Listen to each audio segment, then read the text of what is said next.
Hello and welcome to episode 8 of the Leighton Buzzard Local podcast. This is the last episode in season 1 of the podcast and it's a little bit different from the others. I speak briefly to Jaime from Animal Sorted before we turn the tables and he interviews me about Leighton Buzzard Local. I talk about why I set up the account, why I'm passionate about small businesses and what the future might hold. So let's get started. So hello and welcome to episode 8 of the Leighton Buzzard Local podcast, which is actually going to be the last in the first season of the podcast that I've done. So for this episode, we're doing things very slightly differently. Obviously, you are starting off listening to me, but my guest today is Jaime, who is also, for transparency, my partner. So we're a household of small businesses. He also runs his own small business locally. And what we're going to do is Jamie's going to have a little chat about what he does as a small business owner in Leighton Buzzard. But ultimately, I've asked Jaime to interview me a little bit about Leighton Buzzard Local and what it is that I'm doing with the account and that kind of thing, because I thought that might be quite a nice ender for this season. So hello, Jaime. Hello. So let's start like I start all the episodes, which is if I lived in Leighton Buzzard, what do you do? How can I find you?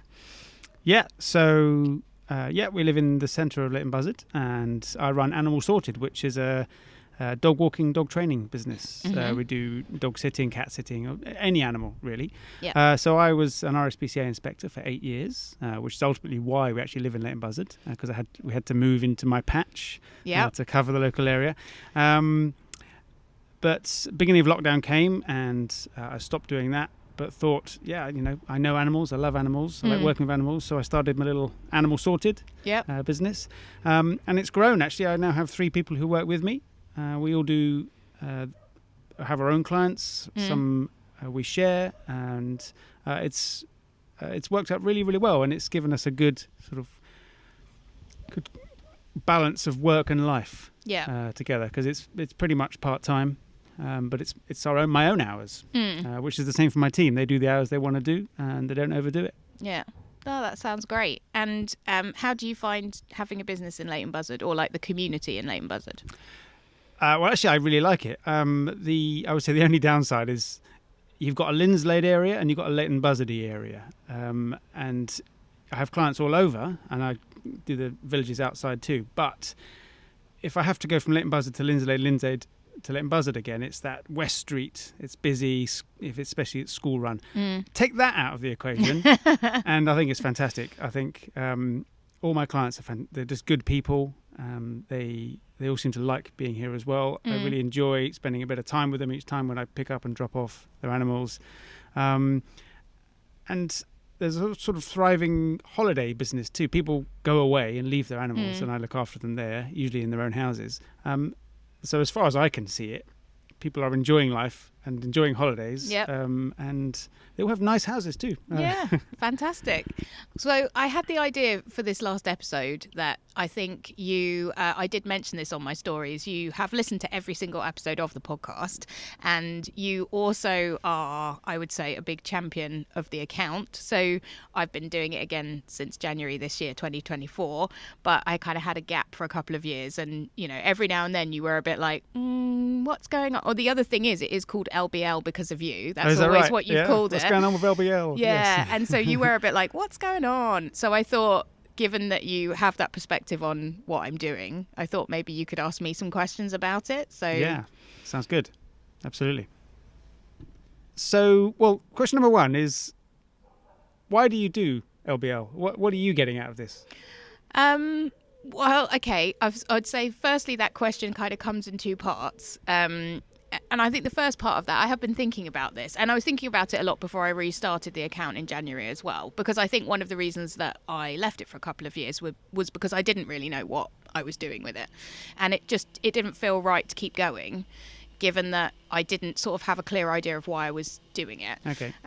But I think in terms of a super wide picture would be, I grew up in a family where particularly my mum, she took me to CND marches. She took me to the, Free Nelson Mandela March. What's CND? The Campaign for Nuclear Disarmament. Yeah, that's okay. Sounds like a good cause. It is. Sorry, I don't think it's gone away. And so I very much grew up in an environment where, my mum would boycott certain products and things like that. So I think I sort of have an ingrained thing in my head about just really the power of where we spend our money and what we choose to do with it.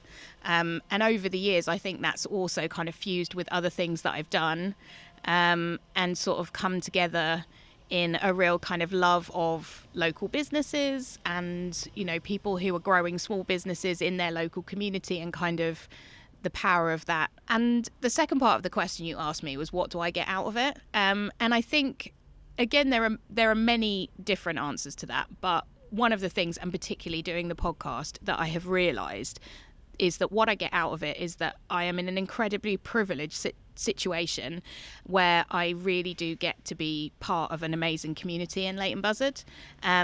Listening to people's business stories, to how they talk about setting up their business, what brought them to Leighton Buzzard, and the challenges that they've had. It's certainly not all rosy out there, but actually being part of that community and getting to hear those stories is wonderful. It's a massive privilege. And then, to make it more lighthearted, I've, also get to eat fantastic cinnamon swirls and pastries and, meet lovely people. So, yeah, there's really no downside. No, I never get to partake in those, so I can certainly understand the appeal of that side. Okay. And do you enjoy doing it?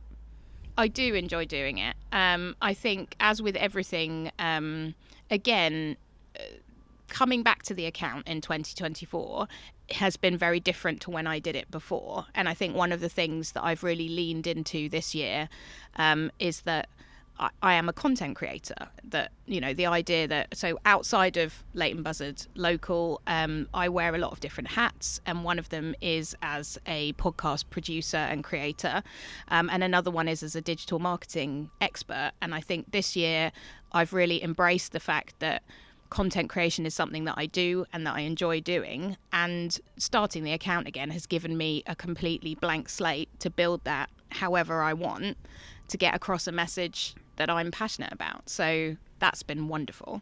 And one thing I like about this is it's entirely yours. I've had no input in this. It's structured entirely how you want to do it. And so this is Laura's little project, and I really like that about it myself. Yeah, and I agree with that, but I would also say it is entirely rooted in local small businesses, because without them I wouldn't have an account. So I'm quite mindful of the fact that I want the account to be a place where if you live locally, you can come and find local businesses, whatever kind of local business that you need, because we have local businesses in all sectors, All right, so enlighten me though. What's so good about local businesses? Why should I buy local rather than go to the supermarkets and get my bits and bobs there? What's the difference really? So I think going back to the power of how you spend your money, I think we have to caveat this that there's a cat in the background. Yeah, I feel like we're not going to be able around to edit our cat out. So let's just deal with that one. But anyway, so small businesses make up over 90% of the economy in the UK. So there really are small businesses everywhere. And small business covers everything from somebody who's working by themselves in a micro business to someone who employs 5 people, right up to businesses that turn over 2.5 million or more per year.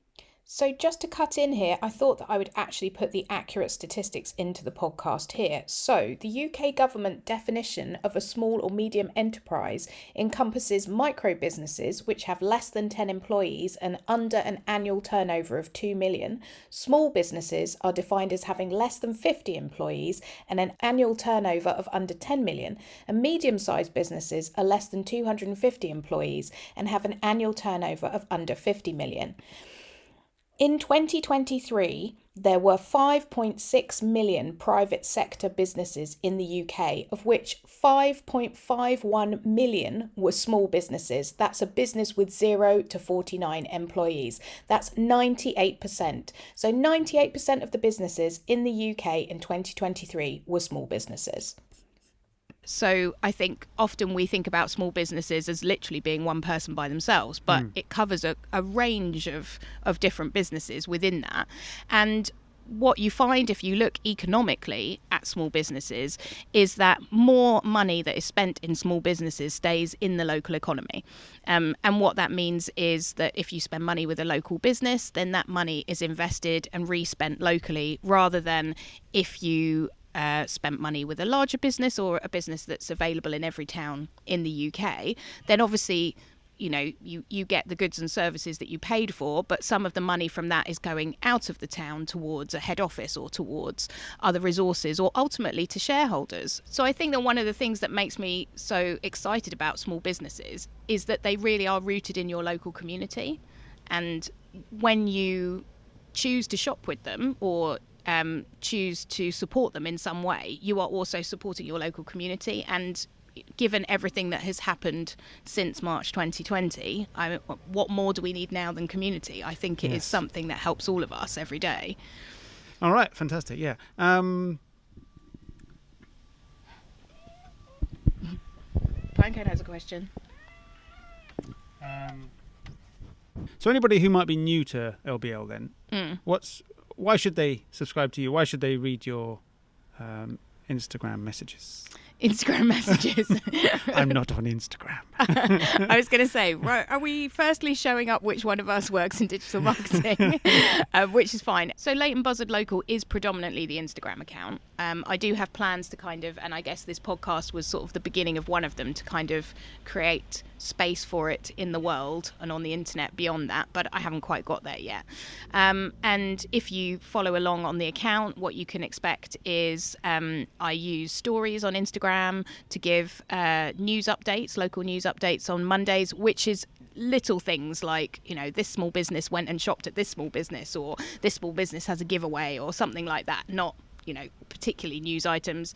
Wednesdays I do small business shout out, so any small business, I'm always looking for new small businesses, but if anybody messaged me and they wanted to feature and they tag me in a post, then I'll share that on Wednesdays.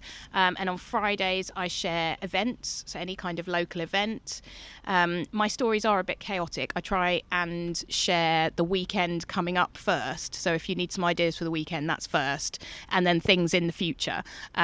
So again, potentially something in the future might be an events calendar that doesn't live on Instagram. So is this like, if so someone, they've got their little family, it's Thursday, they're thinking, what should we do on the weekend?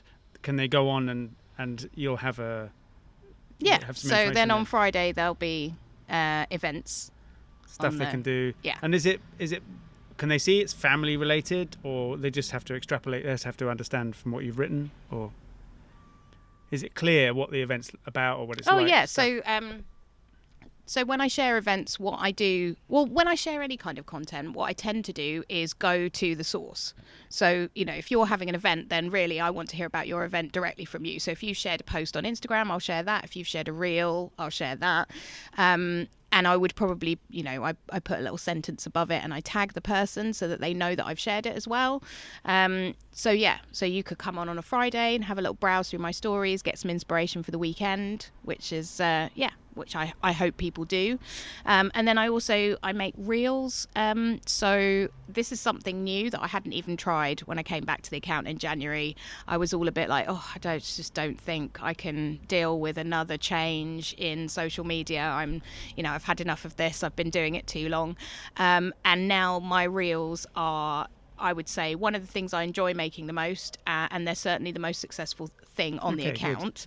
Yeah. And what I use those for is I do a little highlight reel every week, which shows where I've been myself, because I feel like if I'm not walking the walk, then I don't get to talk the talk. So I do a little highlights reel on a Monday. And on that, do you put your own experience in there? Do you say what you thought of things as well, or do you try and keep your own? I can't really do that in a minute and a half reel. Fair enough. So it does tend to be So this week's, for example, here's the jumpsuit that I wore, which came from King's Road. Here's the pastries that I came home to from Parkrun. I went to Parkrun.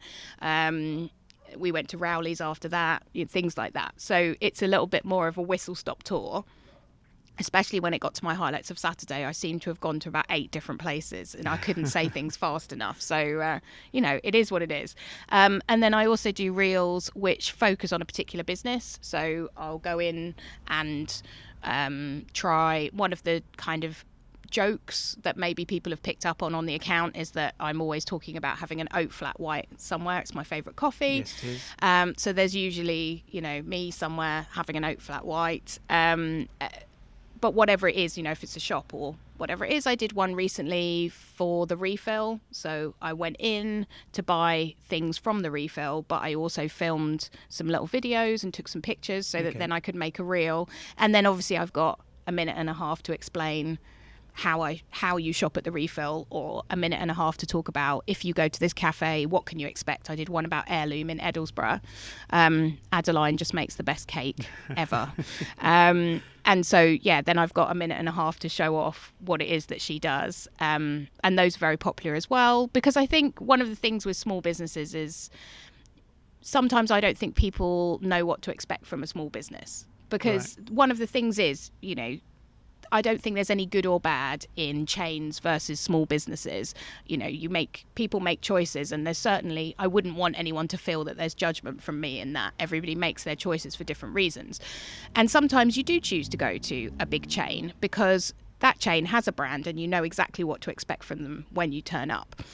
But I think one of the side effects of that is for small businesses, if your brand is just you and your small business or just your one shop, how do people know what to expect from you? Like, how do they know if they turn up at Heirloom? Is there going to be seating inside? Is there going to be amazing cake? Is there an entire counter full of brownies? Like, you have no way of knowing. And not everybody wants to or can take the time to go and find out. Whereas I enjoy doing that, and I can take the time to go and be like, now I'm going to Sopper & Co in Toddington and I'm going to have a coffee and I'm going to sit in their courtyard and I'm going to take loads of videos and then I'll make that into a reel and I'll share that. One thing I've learnt from you doing this is when you go and get a brownie from one of these places, no one else's brownie tastes like that brownie. Whether it's the best brownie or not, it's not the same brownie as you could get on any high street. It's a unique brownie, and that's not just for brownies. That's for all sorts of clothing, for other sorts of foods. So that's one thing that I've definitely taken from you doing it. I really appreciate that. I think that's really true, and that for me is the thing with small businesses. For me, is that I'm never not surprised. I'm never not at a small business thinking, well, this is awesome, and I think that's one of the reasons why I do more of it. Because, if I'm getting a feedback loop that I'm enjoying this, of course I'm going to want to do more. And I feel like I want to be able to share that feedback loop so that more people can be like, oh, actually, it's a lovely sunny day and Heirloom has some nice seats outside and they do great cake. And I saw that on Leighton Buzzard Local, let's go. There's nobody in that scenario that doesn't benefit, including the people eating the cake. In case anybody was unclear, I very much like the cake at Heirloom. Yes, I think you have made that clear. All right, so tell me, you've told me why you do it. You've told me what it's about. What does the future look like for LBL? What's next? What's to come? That's a really good question. I think it's something that's all evolving as well. If you'd asked me that in January when I came back, I had some very clear, I was definitely going to have a website. I was definitely going to, quite early on in January, I was definitely going to have an events calendar. I had quite a clear idea of what I was going to do. Whereas now I don't feel like there's a set path particularly. I definitely want to do more of this podcast. I need to fit it in around other things and other projects and the way that life is going this year for me. So I've been able to do these 8 episodes, but I do kind of need to take a pause. But I'd like to bring it back in September. I definitely want to do that. And the response from it has been fantastic. I will tackle this. I'm probably going to share a reel and explain it in a bit more detail. There's not loads of people listening to the podcast, but what I'm finding is it's a really good way to start conversations with people. And that has really accelerated my ability to connect with businesses and local people, and I definitely want to bring that back in September. I do think I probably should expand things outside of Instagram in some way, but that's only because I want to expand the audience as well. Not everybody who has money to spend in a small business in Leighton Buzzard is on Instagram.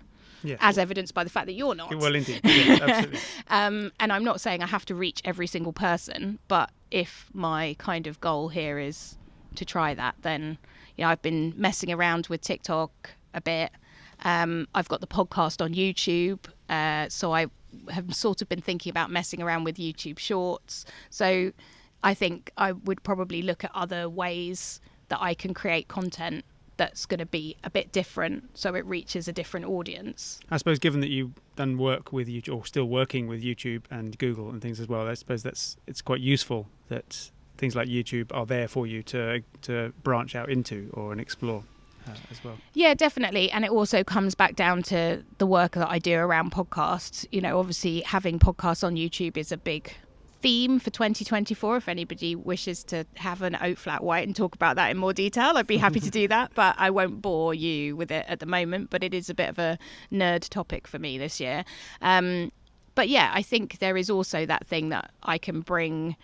One of the things that I really like about the account as well in terms of the content creation is that it allows me to create content the way that I want to create content. I love creating content for clients and I really enjoy my podcast work, but ultimately the vision that we have is their vision, it isn't mine. Whereas doing this, it's about what I want to do and how I want to do it within the context of, you know, generally celebrating as many local businesses as possible. So how do you choose these businesses? Do you just have a list of all the local businesses that aren't big chains and go through them, or do you have a little system, or do they make contact with you? It's pretty much all of the things you just described. So one of the reasons I set up the account in the first place was because I found that something that I do quite naturally, which is just kind of pick up information like this about local businesses, isn't something that other people do. And I was constantly having conversations wherever I go where people were like, oh, if only we had XYZ. And I was like, well, we definitely have XYZ. Have you not tried this and this and this? So I think, you know, part of it is that I don't know how best to describe it. I was going to say I know where to look. I don't think it's that. There's something in my brain that connects these things up quite well, and the account is a reflection of that. I do have businesses contact me, and businesses are always very welcome to message me on Instagram. What I also do on Instagram, I use the close friends, which means that I can put up stories. I add small businesses accounts to my close friends, and then I can put up stories and updates that just go to them. So I'll always let small businesses know, right, tomorrow it's going to be shout outs, tomorrow it's going to be events, tag me now. So there are people that come to me as well. And then it's also, and again, especially now that I'm this time round on the account, I am being a bit more noticeable than I ever have been before. I think I've been quite stealthy before and of like snuck around doing it. Your voice and your face appear now, don't Well, yeah, my voice has been appearing since January, and I did put myself in a reel this week, so that is happening. And I think that really helps as well, because people are coming to me. People, if they know who you are, you know, are coming and saying, oh, somebody mentioned you to me and, you know, I'd like to be involved. And I always want to make sure that I can involve as many businesses as possible. Because again, as I said earlier, the account doesn't work without the small businesses. Yeah. That's what it's there for. So one more question for you then. We've talked about LBL, but what about you? Do you offer any other services? Because you have your own small business as well. Can we use a little bit of this podcast just to mention, actually, this is what you do yourself? Yeah, absolutely. I like that, given that we, you know, live in a small business household. Yeah, you're like, shout out your own small business. Well, yeah. Again, as I mentioned earlier, I do wear lots of different hats. So it's easier for me to sort of talk about the type of work that I do, because I work for a few different small businesses doing that. So I work with different clients. I have a client for whom I do community management. We have a a community of tech executives that we grow and nurture around his business. I'm also the managing director for a company called Move Digital, and that's really where most of the podcast creation and content creation work that I do lies. So you mentioned it earlier, we have clients like Google and YouTube, and we also work for corporates on B2B podcasts, corporate podcasts. We've worked on internal communication projects. So we did one for Ocado where we did a podcast solely for their drivers, because Ocado's drivers, obviously they don't have an internal email address, but they're very much part of the company.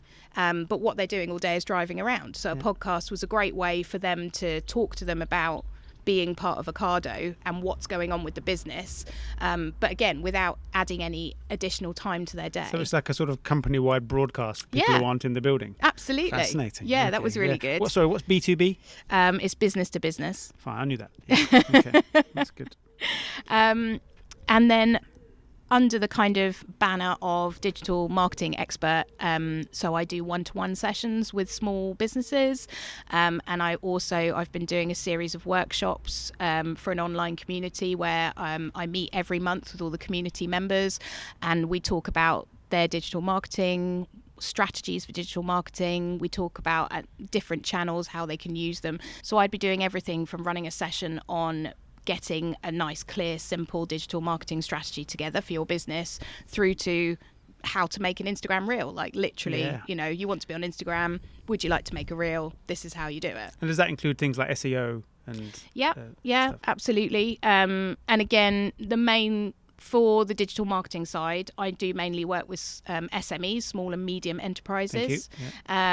So I very much have an idea of what it is that makes marketing tick for smaller businesses and how you can really kind of move the needle, what little things, what pies you need to have your fingers in to kind of move things forward, that kind of thing. So what came first? Was it LBL? Was it Leighton Buzzard Local that then made you think, I can do this, and then you started these little things up? Or was actually that was your role and you just thought I could take some of what I know and do and provide a service for the community?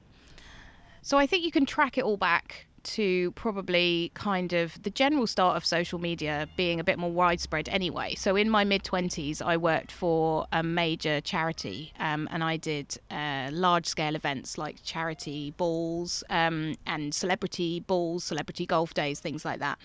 And I was always the one in the team who was like, oh, there's this new thing, guys. It's called Twitter. And Twitter is telling me that this person that's coming to our golf day also knows this person who knows this person. So we should ask them for XYZ. So I think from very early on, I was kind of like, oh yeah, social media, that's cool. And then I left that job. I had our 2 children. Yes. And I was there for that. I'm pretty sure I remember. I think that happened between us. And then after that, I didn't go back to that job, and I did various things. And one of them was I made handmade fudge. The fudge lady. Yes, I was the fudge lady. On 3 Counties Radio. Yeah, and it was great. And so when we moved to Leighton Buzzard, the fudge lady as a little business didn't really survive the move for various reasons. But I think what did was the idea that I'd use Facebook to grow a community, not just for the fudge lady, but also with a friend of mine in Milton Keynes, which was where we were living at the time. We'd built a community of local parents. We used to have local events. We used to put out a timetable of events for school holidays, things like this. And I was like, this is the thing. This is the thing that's gelling everything together, is the platform to do it on. It's the social media that's bringing all of these things together. And I did enjoy making fudge, but I was thinking, actually, I could do that other bit of it, all this kind of digital stuff that really interests me, and it's something that I can do for anybody. So I started freelancing, and to begin with, I did things like I would write people's social media posts, I'd write blogs, that kind of thing, and just over the years I've kind of grown that business to encompass pretty much any kind of digital marketing, websites, SEO, email, whatever it is that a small business might need, and how you can best use those to kind of really make sure that your business is seen online where it needs to be. So I think that for the digital marketing side is kind of how it came about. So thanks very much everyone for listening. And make sure you subscribe wherever you get your podcasts to Leighton Buzzard Local. I'm incredibly impressed that you can get the whole sentence out. Now you've listened to all the episodes. You know what the sentence is. Could have done that after the first one. I had that down. To be fair, I've listened to you say it many times outside of the podcast as well. So. Oh, that's true. You have to listen to me record all the voiceovers, don't you? Okay, cool. And thank you very much for joining me. Hey, my pleasure. Nice. Thank you so much for listening to this episode and all the other episodes of Season 1 of the Leighton Buzzard Local podcast. It's been such a joy to record it and I've had the best time. I cannot wait to work on Season 2 and I'm hoping to have that kicked off for you in September. If this is the first episode of the podcast you've listened to, please go back and listen to the others. As I always say, you can search for it wherever you get your podcasts, be that on Apple, Amazon Music, YouTube or YouTube Music. So give it a listen and subscribe now so you get the first episode of Season 2 as soon as it's released.